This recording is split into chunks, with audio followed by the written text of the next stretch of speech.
বিসমিল্লাহির রহমানির রহিম। আসসালামু আলাইকুম। আশা করি তোমরা সবাই ভালো আছো। আলহামদুলিল্লাহ আমিও বড় মতো ভালো আছি। তো চলে আসলাম তোমাদের সাথে সুন্দর আরও একটা ভিডিও শেয়ার করার জন্য। তো আলহামদুলিল্লাহ আমার শ্বশুর আব্বুর যে ছোট ছোট স্বপ্ন ছিল, অনেক মানে শখের করে গড়ে তোলা আর কি, যেই বাড়িটা করা স্টার্ট করেছিল, তোমরা মোটামুটি অনেকগুলো ভিডিও দেখেছো। আলহামদুলিল্লাহ পুরোপুরি সম্পূর্ণ কাজ হয়ে গেছে। এখন জাস্ট রুম ভাড়াও হয়ে গেছে। এটা 4 তলার একদম ফ্ল্যাটগুলো আমি খুলে খুলে সবগুলো মানে ফ্ল্যাটে দেখাচ্ছি। এখন মানে জাস্ট কয়েকটা কাজ বাকি। এই কিছুদিনের মধ্যে মানে পুরোটা ফ্ল্যাট কমপ্লিট হয়ে যাবে। আমরা আর কি কয়েকদিন আগেই ঘুরে এসেছি, তাই আর কি কাজগুলো চলতেছিল।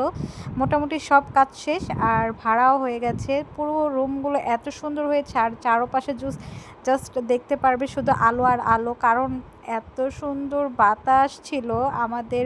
মানে এইটা এরিয়াটা পড়েছে একদম মানে পাকুড়িয়া, এটা মানে সেক্টরের বাইরে একটা এলাকা, দিয়াবাড়ির মাঝখানে। অনেকেই চিনে থাকবে যারা উত্তরাতে থাকে, তারা আর কি কম বেশি অনেকে জানে, দিয়াবাড়িতে থাকে তারা আর কি জানে পাকুড়িয়া একটা এলাকা। তো ওইটার ভিতরে যেহেতু আমাদের বাড়িটা, তো এটা মাশাল্লাহ দেখতে বাহির থেকে আরও বেশি সুন্দর হয়েছে।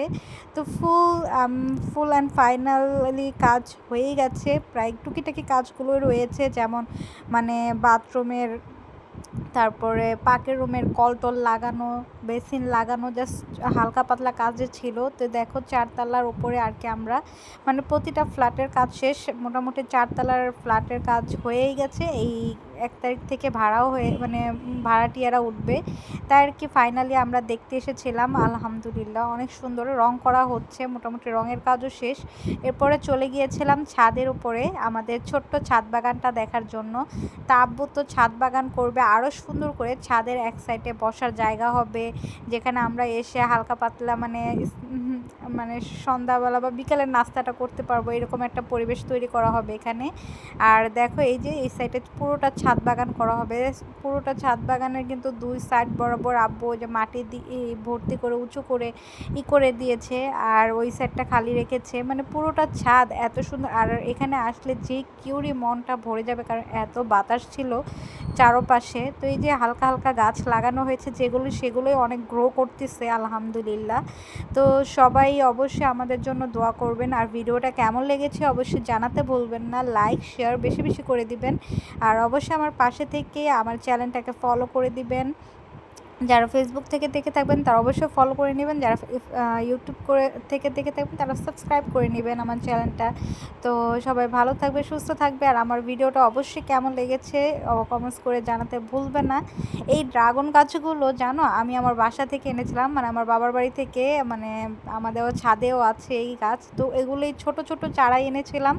জাস্ট আলহামদুলিল্লাহ দেখো পানি আর মানে মাটির ভালো একটা পেয়ে খুব ভালোভাবে গ্রো করতেছে। আলহামদুলিল্লাহ কিছুদিন পরে একটু ফলও দেওয়া শুরু করবে, এখন জাস্ট আরও বড় হচ্ছে। তো এখানে অনেক অনেক গাছ লাগিয়েছে, যেগুলোর নাম আমি অ্যাকচুয়ালি জানি না। কিছু কিছু আনকমন গাছ আছে এখানে, মরিচ গাছ, ক্যাপসিকাম গাছ, তারপরে এই যে বেগুন গাছের মানে বেগুন গাছ লাগিয়েছে, কয়েকটা বেগুন হয়েছে, আর আরও বাদবাকি অনেক গাছ লাগানো বাকি। যে এই সাইডটাতে পুরোটাই গাছ হবে, মানে যেগুলো আর কি লতানো গাছ, যেগুলো যেমন লাউ শাক, তারপর পুঁই শাক, যেগুলো আর কি অনেক বড় বড় হয়। তো দেখো আমার ছেলে কিন্তু এখানে আসলে আর যেতে চায় না, কারণ এই ছাদ থেকে একদম পুরোপুরি প্লেনগুলো এত বড় বড় দেখা যায়, যার কারণে নুসাইফ এই বাসা থেকে যেতেই চায় না। তো আমরা এই বাসায় উঠতে চাচ্ছিলাম, বাট হবে না আটকে ওঠা, কারণ সবসময় ভালো সেক্টরে এই অভ্যাস হয়ে গেছে থাকতে থাকতে। এখন আর কি গ্রাম সাইডের দিকে এসে থাকতে ভালো লাগে না, কিন্তু আমাদের বাড়িটা কিন্তু গ্রাম সাইডে হইলেও এই জায়গার পরিবেশটা আলহামদুলিল্লাহ মানে খুব সুন্দর। কারণ এখন সবাই কম বেশি জানে ওই দিকের মানে গ্রাম সাইডের যে এলাকাটা থাকে ওইটা একটু অন্যরকম থাকে। এই দেখো এখানে কিন্তু আনারস গাছ লাগিয়েছে, তারপরে ছোট্ট মিষ্টি আলু যে গাছগুলো, ওই শাক লাগিয়েছে, মানে মোটামুটি অনেক কিছুই লাগিয়ে ফেলেছে আব্বু। তো এখানে আমরা বসে বসে কিছু ছবি তুলতেছিলাম নুসাইফের। তো নুসাইফের আবার দুষ্টুমি না করলে ভালো লাগে না, ও আর কি ঘোরাঘুরি পছন্দ করে বেশি। তো এই যে ঘুরে ঘুরে ও খেলাধুলা করতেছিল, আর মানে আমাদেরও যেতে ইচ্ছে করতেছিল না সত্যি কথা বলতে। তো আজকের মতো এই পর্যন্ত, আল্লাহ হাফিজ।